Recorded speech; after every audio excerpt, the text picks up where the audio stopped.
Hello বন্ধুরা, good morning. Monika লাইফস্টাইলে তোমাদের সকলকে স্বাগত। আমি আজকে উঠেছি বাবার বাড়ির ছাদে, মানে আমার বাবার ছাদ বাগানে। দেখি বাবাকে কি ছাদে গাছ লাগিয়েছে। বাবার এমনিতেও শরীরটা খুব একটা ভালো না, কিন্তু টুকটুক করে ছাদে যতটা গাছ লাগিয়েছে সেটাই তোমাদেরকে দেখাবো। অন্য বছর বাবা আরও অনেক কিছু লাগায়, এবছর বেশি কিছু লাগাতে পারেনি। তার মধ্যে দেখছি চাল কুমড়ো গাছটায় বেশ চাল কুমড়ো ধরেছে, আর সেগুলো আবার বাবা প্লাস্টিক দিয়ে ঢেকে রেখেছে, মানে এগুলো পোকায় যাতে না আলায়, পচে না যায়, নষ্ট না হয় সেজন্য। বেশ অনেকগুলো ধরেছে, প্রায় 8-9টার মতো ধরেছে। আর এর আগেও বাবা দুদিন কেটেছে, মানে আমাদের তো দুটো না হলে আর হয় না, দুদিন কেটেছে। তা দুটো 4টা নিয়েছে বোধহয়। রান্না করেছে, বেশ ভালোই লাগছে। নিজেদের গাছের সবজি ভালো তো লাগবেই বলো, বাজারের সবজি তো আর অত টেস্ট লাগে না, আর এতটা ফ্রেশ হয় না। এটা হলো সব মানে নিজেদের সবজি ছোলা দিয়ে যে সারটা হয়, সেটাই সবজি ছোলা গাছের গোড়ায় দেওয়া হয়, আর মাটি, ব্যাস, আর কিচ্ছু না। আর এদিকে একটা কারি পাতার গাছটা বেশ বড় হয়েছে। আর আমাদের বাড়িতে কারি পাতার তরকারিতে, ভাজা পোড়া সব কিছুতে দেয়, বেশ ভালো লাগে খেতে, টেস্ট। আর এই দেখো একটা লঙ্কা গাছ, মানে সাদা সাদা লঙ্কা হয়েছে এটা, কিন্তু খাড়া লঙ্কা, ভীষণ ঝাল। আর এটাও কালো লঙ্কা, এটাও খাড়া, প্রচণ্ড ঝাল কি বলবো। আর বাবা প্রতি বছরই লঙ্কা গাছ 2-4টা লাগাবেই, কাঁচা ঝাল খাওয়ার জন্য। আর যা লঙ্কা হয়, মানে কি বলবো, কাঁচা ঝাল তরকারি মানে সবই হয়। আর কদিন পরে লঙ্কা কিনতে হবে না, এরকম মানে হবে। আর এই দেখো পুঁইশাক গাছ লাগিয়েছে। আর ওদিকে দেখছি একটা ওলকচু, মানে ওলের গাছ লাগিয়েছে। ওলের ডাঁটা তো মানে সেদিন তোমাদের এই আগের ব্লগটায় দেখালাম, ওলের ডাঁটা কিনেছি আমি, আমার তো খেতে ভীষণই মানে পছন্দ ওলের ডাঁটা। আর এদিকে দেখছি ভেন্ডি গাছে ভেন্ডি হয়েছিল, ছিঁড়ে নিয়েছে, এখন ছোট ছোট করে বেরিয়েছে। আর ওদিকে দেখছি ছোট ছোট 2টো বেল গাছ, চারা, বোধহয় বাবা হয়তো চারা দিয়েছে। আর এটা বোধহয় কুদ্রি গাছ। আর ছোট ছোট দেখছি অনেক তুলসী গাছ হয়েছে, তো এমনিতেই তুলসীর দানা পড়ে হয়। এই লেবু গাছটা এবছর বোধহয় লেবু হয়নি, পাতাগুলো কেমন হয়ে গেছে। এবার এত গরম পড়েছে না, গরমে সব উল্টাপাল্টা হয়ে যাচ্ছে। আনারস গাছ দেখো, একটু টপের মধ্যে লাগিয়েছে বাবা, বেশ তো হয়েছে গাছটা। কী জানি বাবা আনারস হবে কিনা কী জানি। আর এই তো এটা হলো বাবু তুলসী গাছ, ভীষণ একটা উপকারী ঔষধ বলতে পারো। বাচ্চাদের সর্দি কাশি জ্বর হলে বাবু তুলসী পাতার রস আর একটু মধু মিশিয়ে খাওয়ালে বেশ সর্দি কমে যায়, জ্বরও কমে যায়। আর এটা হলো টগর ফুলের গাছ। আর টগর ফুল হয় আমার মায়ের একদম পুজোর কাজ হয়ে যায়। এদিকেও ভেন্ডি গাছে বেশ বন্দি ধরেছে টুকটাক। এই একটা, অনেকগুলোই ভেন্ডি গাছ। আর এদিকে দেখছি আর একটা লঙ্কা গাছ, অনেকটাই ছোট, কিন্তু দেখো কি লঙ্কা ধরেছে এইটুকু গাছে, বাহ কি দারুণ লাগছে দেখতে। আর এই যে পুঁইশাক গাছটা কী সুন্দর হয়েছে, 2 দিন বৌদি এখান থেকে নিয়ে কেটেছে, আজকেও নিয়েছে, রান্না করবে, তোমাদেরকে দেখাবো। আর এই যে এদিকে উচ্ছে গাছ, মানে এটা করলা গাছ, দেখো অনেকটা ছোট, কিন্তু একদম ছড়িয়ে ছিটিয়ে গেছে ডালপালা, মানে ছোট থেকেই ফল ধরবে। এইটা মানে এক ধরনের বড় জাতের করলা গাছ, মানে বেশি বড় হবে না কিন্তু ফল হবে।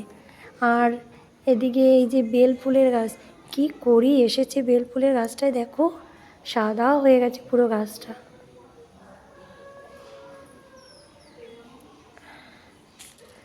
আমার বাবা একদম মন প্রাণ দিয়ে ছাদ বাগানের গাছগুলোর যত্ন করে, ভীষণ খাটে। এই অসুস্থ অবস্থায় ভোরবেলা উঠে জল দেবে, গাছের গোড়ায় কী কী লাগবে দেবে, এই মানে এই খুব করবে, সকাল বিকাল 2 বেলা। আর এদিকে একটা লেবু গাছ, এই যে লেবু গাছটা এই যে কলম বেঁধেছে। আর এই যে টগর ফুলের গাছ, বড় টগর ফুলের গাছ। তো লেবু গাছটায় মোটামুটি লেবু ধরেছে, ভালোই লেবু ধরেছে মোটামুটি, দেখছি যা। এই যে এটা হলো পাতি লেবু, এবছর একটু কম হয়েছে, কিন্তু যা হয়েছে তাও অনেক। গরমে যেভাবে ফুল টুল ঝরে গিয়েছে, যে কটা বেঁচেছে এই অনেক। আর খোলামেলা ছাদ, প্রচুর মানে রোদ পড়ে প্রচুর, আশেপাশে সেরকম মানে যে বিশাল বড় গাছ তার ছায়া সেরকম কিছুই নেই।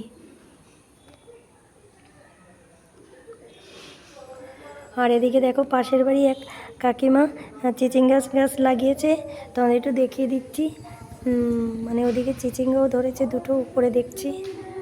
আর নিচটাও তোমাদের দেখাবো, মাচার নিচে দেখো মনে পড়ে গেল হঠাৎ করে যে মাচার নিচে নিশ্চয়ই ঝুলেছে, তো নিচটা দেখাবো। আগে উপরটা দেখাই, দেখো খুব সুন্দর হয়েছে আর প্রচুর ফুল ধরেছে। আরও ছোট ছোট ওই মানে ওই দিকটা আছে, পেছনের দিকটা, তাই নিচটা একটু দেখাই। দেখো বেঁকে গেছে।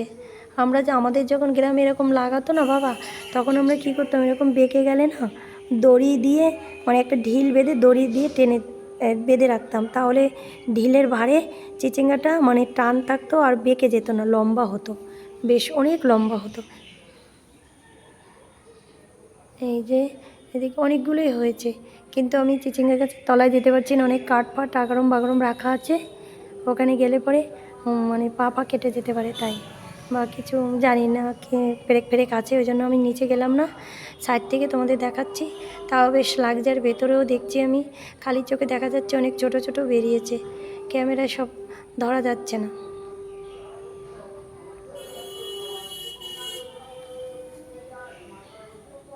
বেশ অনেকগুলোই বড় হয়ে গেছে। এবার আসলাম ঘরে, দেখো বৌদি যে রান্নার জন্য সবজি টবজি কাটছে, পুঁইশাক রান্না হবে, ওই আগেই বললাম পুঁইশাক কেটে নিয়ে এসছে। আর পটল কাটছে, পটল আলুর তরকারি হবে। আর ওদিকে উনুনে রান্না বসিয়েও দিয়েছে, লাউ সকালের রান্না। আর জিরি জিরি করে পটল কেটেছে, এই যে পটলগুলো বসিয়ে দিয়েছে, এটা দিয়ে হবে, এটা হলো পটলের রেসিপি, একটা ভর্তা হবে সকালের খাওয়া। আর এদিকে লাউয়ের তরকারি। তারপর দুপুরে তো আবার অনেক কিছু হয়। আমাদের ফ্যামিলিতে 1-2 তরকারিতে কারো খাওয়া হয় না, অনেক তরকারি চাই, 3-4 রকমের আইটেম চাই, নাহলে পেট ভরে না, মানে অভ্যাস। আর সবাই আমাদের যতই মাছ মাংস সবজি ডাল এগুলো মাস্ট হবেই, শাক সবজি প্রতিদিন থাকবেই আইটেমের মধ্যে, যেটাকে ভেজে তারপরে ভর্তা করা হবে। আর এদিকে মা নিচে কাঠের উনুনে ভাত বসিয়ে দিয়েছে, এদিকে উপরে বৌদি তরকারি বসিয়ে দিয়েছে, আর এদিকে মা ভাত বসিয়ে দিয়েছে।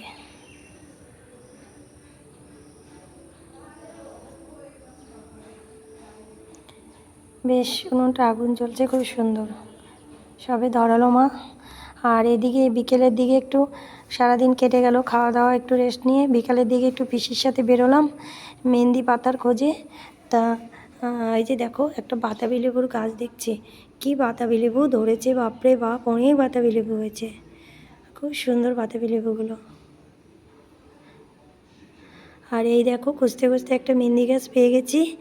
এই যে মেহেন্দি গাছের ডাল কি নেব, ডাল নেওয়ার উদ্দেশ্যে এসেছি, এসে দেখি মেহেন্দি গাছের ফলগুলো পেকে গেছে, এই ফলগুলোই নিয়ে যাব, এগুলো ফেলে দিলে গাছ উঠে যাবে।